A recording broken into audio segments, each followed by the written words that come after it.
हाँ जी, नमस्कार। अगला प्रश्न अपने नेक्स्ट क्वेश्चन जो है वो Hindu minority and guardianship act 1956 का है। हिंदू अव्यवस्था एवं संरक्षकता अधिनियम 1956, जिसमें मुख्य रूप से जो प्रश्न बनता है वो संरक्षकता का है, गार्जियनशिप। सबसे पहले बात आती है कि गार्जियनशिप क्या है और काइंड्स ऑफ गार्जियनशिप, यानी संरक्षकता क्या होती है और संरक्षक इस एक्ट के अनुरूप किसी भी बच्चे की जो संरक्षक है वो कितने तरीके के होते हैं। तो सबसे पहले एक सामान्य बात करें कि संरक्षकता क्या है, गार्जियनशिप क्या है।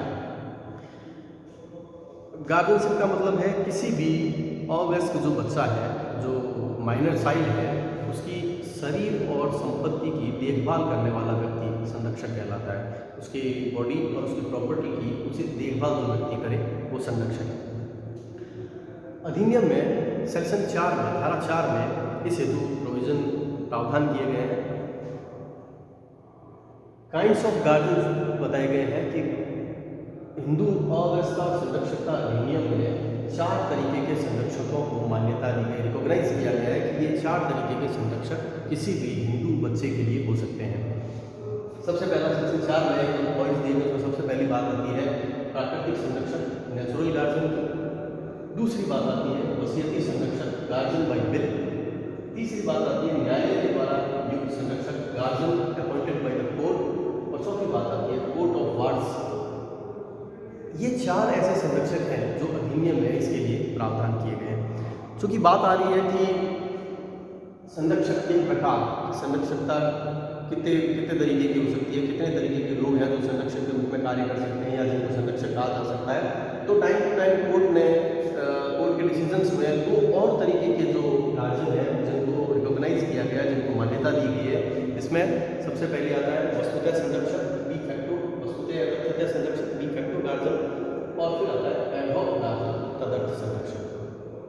एक्ट के प्रोविजंस के हिसाब से 4 तरीके के संरक्षक हैं, लेकिन अगर संरक्षकता के प्रकार की बात करें तो 6 तरीके के संरक्षक हैं।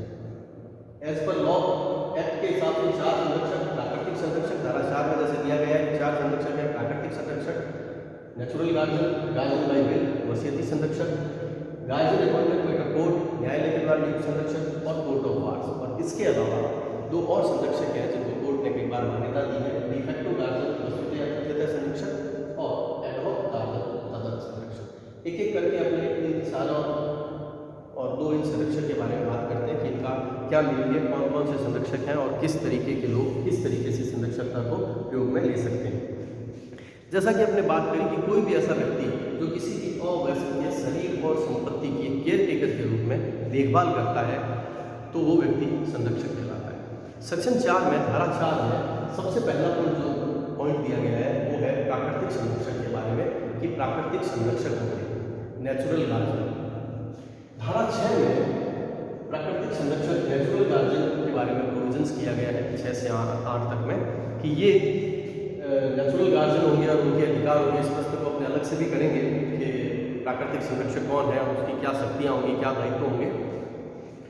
धारा 9 में वसीयती संरक्षक के बारे में प्रावधान किया गया है। इसी तरीके से न्यायालय द्वारा नियुक्त संरक्षक और कोर्ट ऑफ वार्ड्स के बारे में प्रोविजन किए गए। अब देखिए सबसे पहले बात करते हैं प्राकृतिक संरक्षक, नेचुरल गार्जियन के बारे में। नेचुरल गार्जियन सामान्य परिभाषा की बात करें तो कोई भी बच्चे के माता पिता उसके नेचुरल गार्जियन।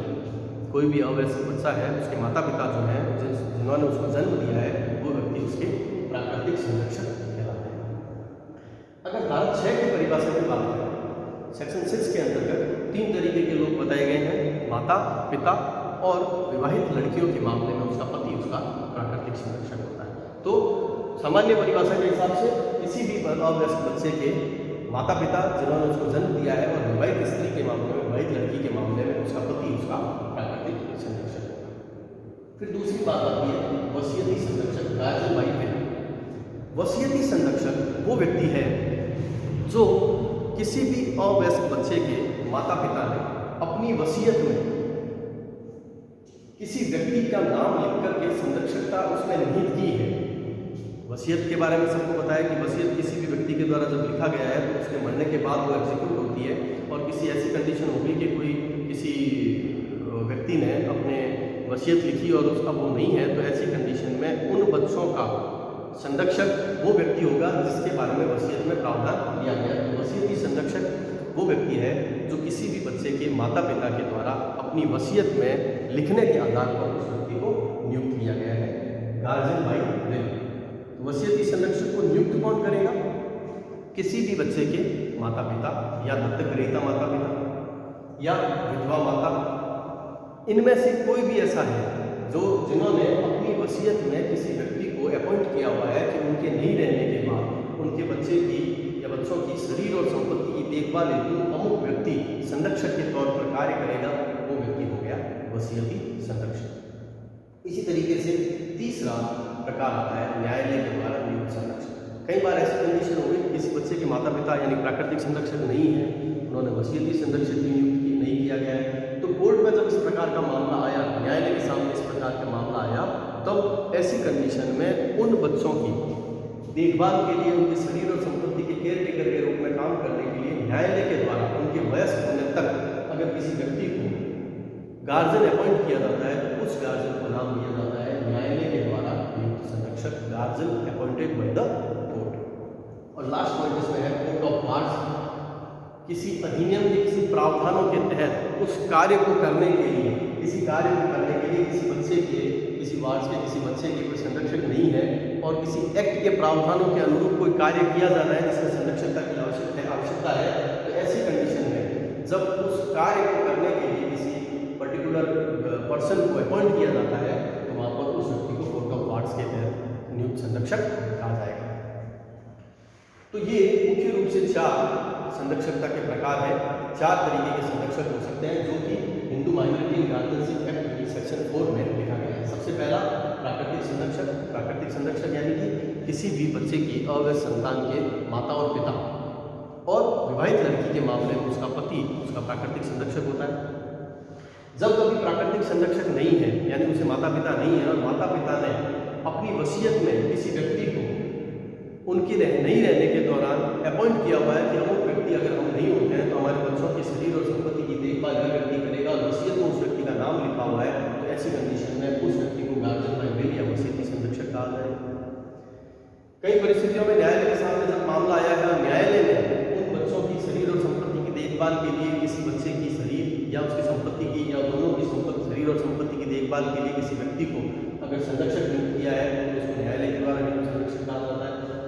या किन्हीं अधिनियम के प्रावधानों के लिए उनको फुलफिल करने के लिए, उसके प्रोविजंस को फुलफिल करने के लिए किसी व्यक्ति को उस कार्य विशेष को करने के लिए अगर अपॉइंट किया जाता है तो उसको कोर्ट ऑफ वार्ड्स कहा जाता है। इनके अलावा 2 अन्य तरीके के संरक्षक भी हैं जिनको टाइम टू टाइम इस प्रकार के संरक्षक सोसाइटी में देखे गए हैं कि इस प्रकार के संरक्षक हैं जिनको कोर्ट ने टाइम टू टाइम रिकॉग्नाइज किया है, मान्यता दी है कि इस प्रकार के संरक्षक भी हो सकते हैं। जिसमें सबसे पहला है वस्तुतः या तथ्यतः संरक्षक, डी फैक्टो गार्जियन।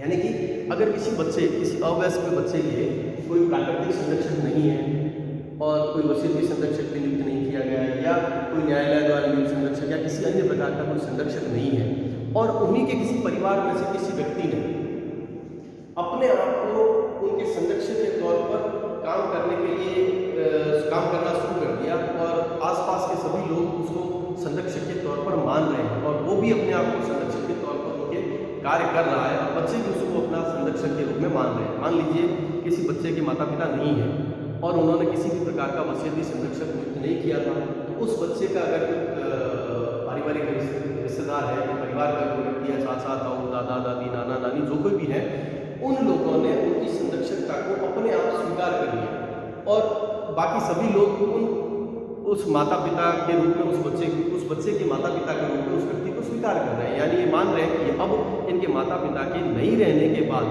यही व्यक्ति इनके संरक्षक के तौर पर कार्य कर रहा है, एज ए नेचुरल गार्जियन वो क्या कर रहा है, काम कर रहा है। तो ऐसे व्यक्ति को कहा जाएगा वस्तुतः या तथ्यतः संरक्षक।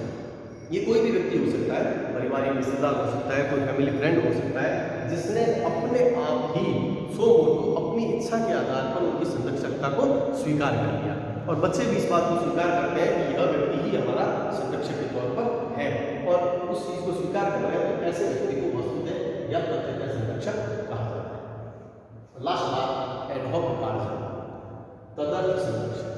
तदर्थ एडहॉक का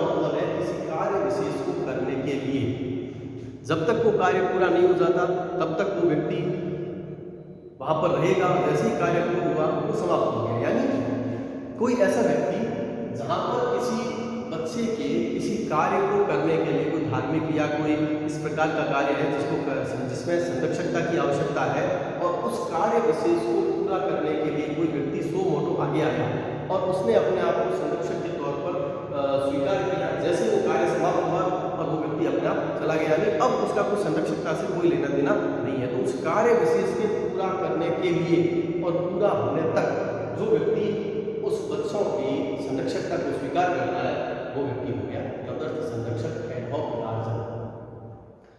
तो ये 6 तरीके के संरक्षक हिंदू अव्यवस्था और संरक्षकता अधिनियम है, जिसमें 4 एक्ट में प्रोविजंस दिए गए हैं और 2 टाइम टू टाइम कोर्ट ने इनको रिकॉग्नाइज किया है, स्वीकार किया है, मान्यता दी है।